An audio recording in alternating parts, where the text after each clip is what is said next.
So, Marvel Rivals has announced its latest season with Marvel Rivals Season 3 The Abyss Awakens.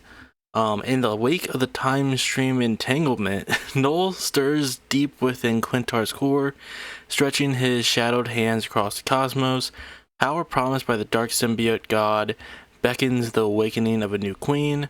The Phoenix arrives from across the stars to erase Quintar before the darkness can rise again.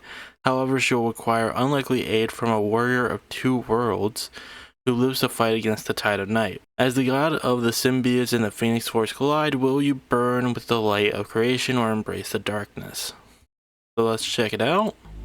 After yawns, another comes to my Quintar. So yeah, I guess Hela is working for him in this new season. To me, my queen. In all honesty, I will say I have not been following like the story of Marvel Rivals. I'm not like that in tune with it, but I like how they're trying to make everything connected, even though it's basically just them being like, we're just gonna do whatever the hell we want. But like, I do like the creativity of being like, with like the original King in Black storyline, we didn't really get much from like outside forces within the Marvel universe. Like you had like Captain Universe, you had like the Sentry, but like the Hela being like, the queen to Null's king does make sense in a way.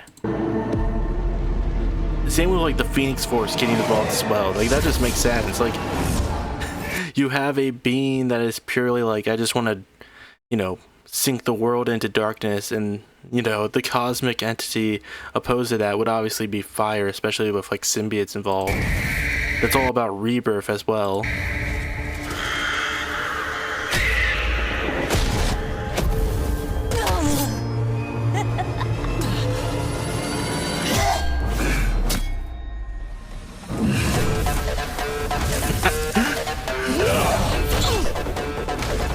But yeah, Blade is going to be the second character, so we're getting Jean Grey first.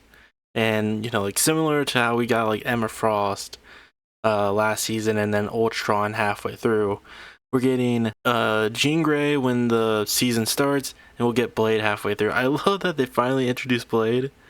Also, I might be wrong, but isn't that the theme of like, I think it's the first Blade movie when he goes into that club? I might be wrong, but I think that's the same theme.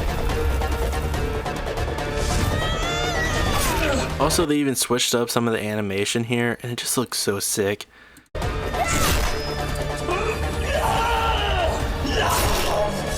Ooh.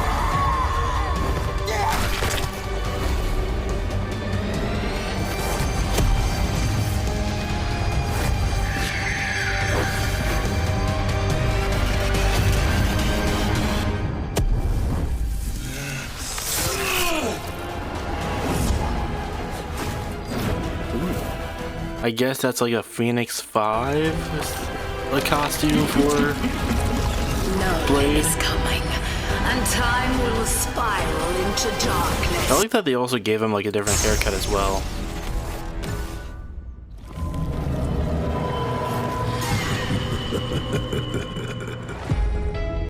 But yeah, I think they might be going for like a Phoenix 5 look with that Blade suit. I mean, we have one for Wolverine here. We have one for Magic. We have a symbiote version of Jeff the Shark, which honestly looks sick. I really like this one. But yeah, it's going to be Null themed. It's going to be Phoenix themed. Pretty fucking cool. Now, I'm not going to go into all the updates on the new season because I just don't really care all that much. So we're just going to talk about some of the stuff that I thought just was really cool. We have like the first look at Jean Grey Phoenix. She's a duelist, disrupts formation, chain reaction mechanic, ultimate deals massive damage. We'll get more into her moveset here and here, but we'll see what they had to say. Ranged duelist, wielding the overwhelming power of the Phoenix Force. She can pressure tightly grouped enemies head-on, or use her agile mobility to disrupt formations from the flank. Her unique chain reaction mechanic delivers a whole new level of gameplay satisfaction. Additionally, Her ultimate, where she merges with the Phoenix Force, doesn't just deal massive damage, it also has a special ability to clear enemy summons from the battlefield. Well, that's cool. Also, I like how the Phoenix is almost kind of like a separate part from her. Like you see it follow her around. And I was holding back. Yeah, she like does massive fucking damage. I guess like the balancing with Jean Grey is that like she doesn't have a lot of health. I think. I don't know. I think I'm not sure if 275 is like. I don't know. I'm not an expert on this game, but I feel like this isn't a lot. Turning up the heat. It fucking just clears entire groups. But yeah, you can like fly as her, you can do like massive damage.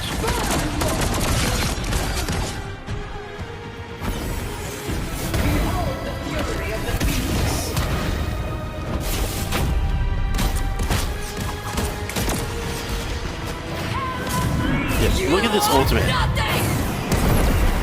So she's able to break away like hella from her ult.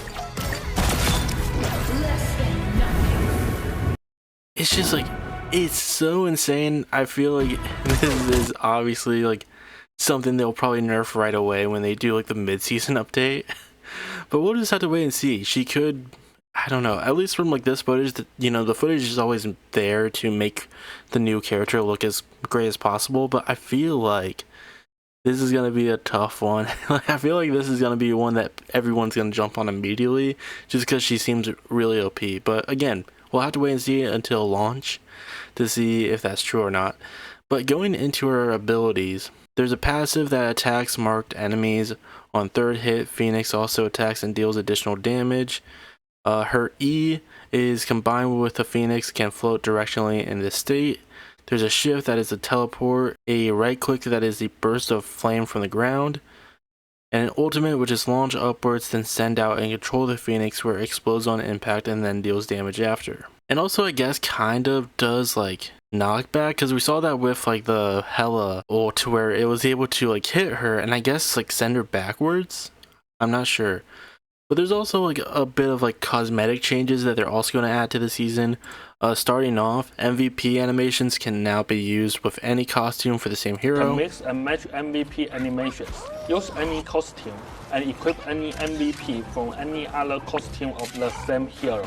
Plus, can mix and match MVP animations. Yeah, so it won't just lock you to one costume now. They are also going to change the lobby backgrounds for like the equipped costume, so it should match the costume of your hero. They're also changing the postmatch screen, so now that it gives like more information, as it says here, you can now see your hero proficiently progress, battle pass challenges, and event challenges after a match. Honestly, I really like this one, just from the fact that I never really cared for the post-match screen of like the early seasons Marvel Rivals, where it's just like it just shows your heroes and your whole team lined up, and then like the challenges in the bottom. I didn't really care for all that. I feel like this is a better way of like showing the progress of your characters. That's all I really gotta say. Just a very short video, but honestly, this makes me kind of want to get back into Marvel Rivals. I have been wanting to get back in for a while. I haven't played for probably weeks at this point, but that's mostly just been due to the fact that I just haven't really felt like it, and I also just been extremely busy, unfortunately. But who knows, maybe with sometime in the future I can sit down and actually start playing it again. We'll just have to wait and see. Maybe sometime. Well, I mean, the new season isn't even coming out until July 11th. But yeah, definitely we'll probably have a video of the new season when it comes out on my gaming channel, so if you want to check that out, I'll definitely head over there and subscribe. It would probably come out like maybe a day or two afterwards. I'll try to play it as soon as I can when the new season comes out, and maybe I'll try to play it in my own free time before then, get back in to the groove of things. But yeah, that's all I really gotta say on this topic. Hello everyone, thank you for watching today's video. If you would like to see other videos like this, please leave a like and subscribe down below. If you would like to see me talk about more political stuff, then you can check out my main channel, Fruity Soar. And if you would like to see me play video games, I have a channel called Fruity Soar Gaming where you can check out those videos there. Anyways, that's all I have for today, and I'll see you all next time.